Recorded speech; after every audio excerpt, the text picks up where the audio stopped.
Habacuc, chapitre 1. Oracle révélé à Habacuc, le prophète. Jusqu'à quand, ô Éternel? J'ai crié, et tu n'écoutes pas. J'ai crié vers toi à la violence, et tu ne secours pas. Pourquoi me fais-tu voir l'iniquité, et contemples-tu l'injustice?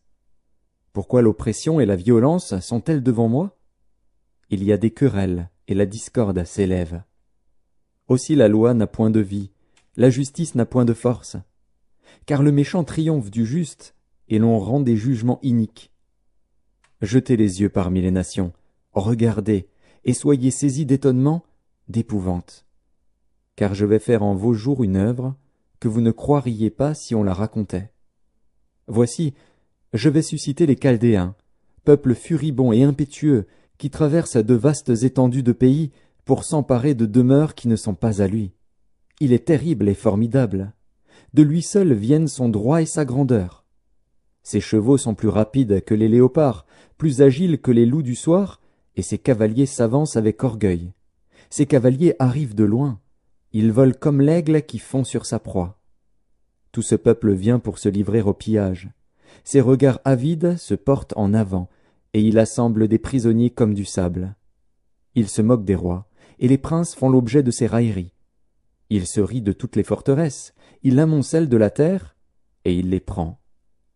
Alors son ardeur redouble, il poursuit sa marche, et il se rend coupable. Sa force à lui, voilà son Dieu. N'es-tu pas de toute éternité, éternel, mon Dieu, mon Saint? Nous ne mourrons pas. Ô Éternel, tu as établi ce peuple pour exercer tes jugements. Ô mon rocher, tu l'as suscité pour infliger tes châtiments.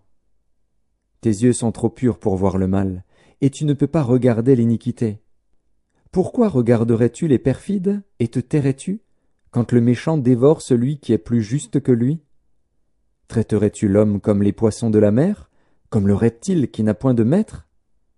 Il les fait tous monter avec l'hameçon, il les attire dans son filet, il les assemble dans ses rets. Aussi est-il dans la joie et dans l'allégresse. C'est pourquoi il sacrifie à son filet, il offre de l'encens à ses rets. Car par eux sa portion est grasse, et sa nourriture succulente. Videra-t-il pour cela son filet, et toujours égorgera-t-il sans pitié les nations? Habacuc, chapitre 2. J'étais à mon poste, et je me tenais sur la tour. Je veillais pour voir ce que l'Éternel me dirait, et ce que je répliquerais après ma plainte. L'Éternel m'adressa la parole, et il dit, « Écris la prophétie, grave-la sur des tables, afin qu'on la lise couramment. Car c'est une prophétie dont le temps est déjà fixé. Elle marche vers son terme, et elle ne mentira pas. Si elle tarde, attends-la, car elle s'accomplira certainement. Voici, son âme s'est enflée, elle n'est pas droite en lui. Mais le juste vivra par sa foi. Pareil à celui qui est ivre et arrogant, l'orgueilleux ne demeure pas tranquille. Il élargit sa bouche comme le séjour des morts, il est insatiable comme la mort. Il attire à lui toutes les nations, il assemble auprès de lui tous les peuples. Ne sera-t-il pas pour tous un sujet de sarcasme, de raillerie et d'énigme? On dira, malheur à celui qui accumule ce qui n'est pas à lui. Jusques à quand? Malheur à celui qui augmente le fardeau de ses dettes.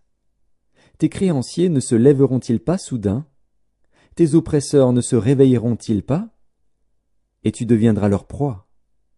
Parce que tu as pillé beaucoup de nations, tout le reste des peuples te pillera. Car tu as répandu le sang des hommes, tu as commis des violences dans le pays contre la ville et tous ses habitants. Malheur à celui qui amasse pour sa maison des gains iniques, afin de placer son nid dans un lieu élevé pour se garantir de la main du malheur.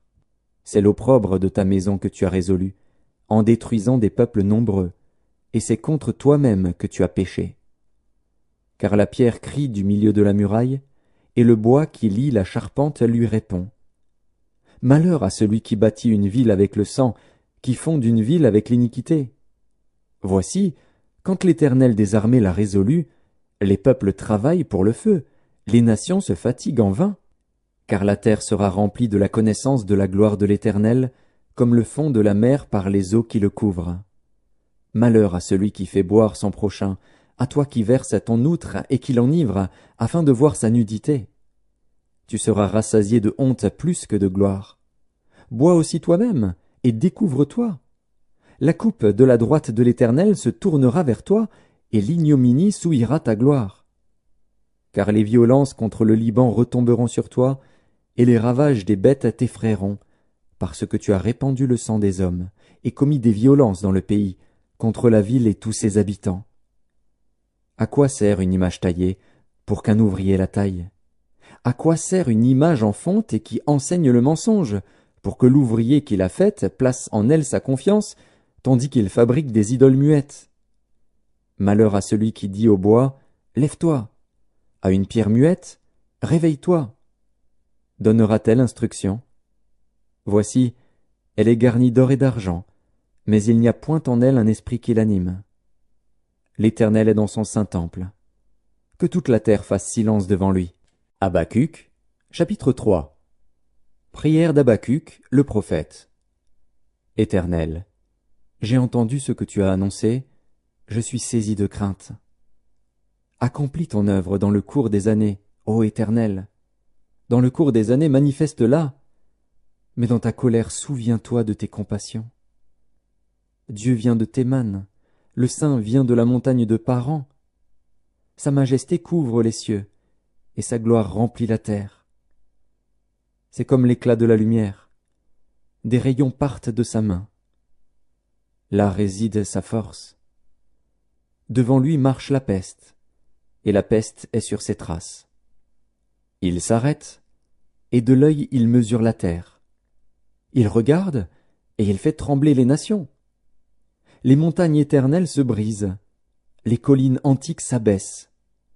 Les sentiers d'autrefois s'ouvrent devant lui.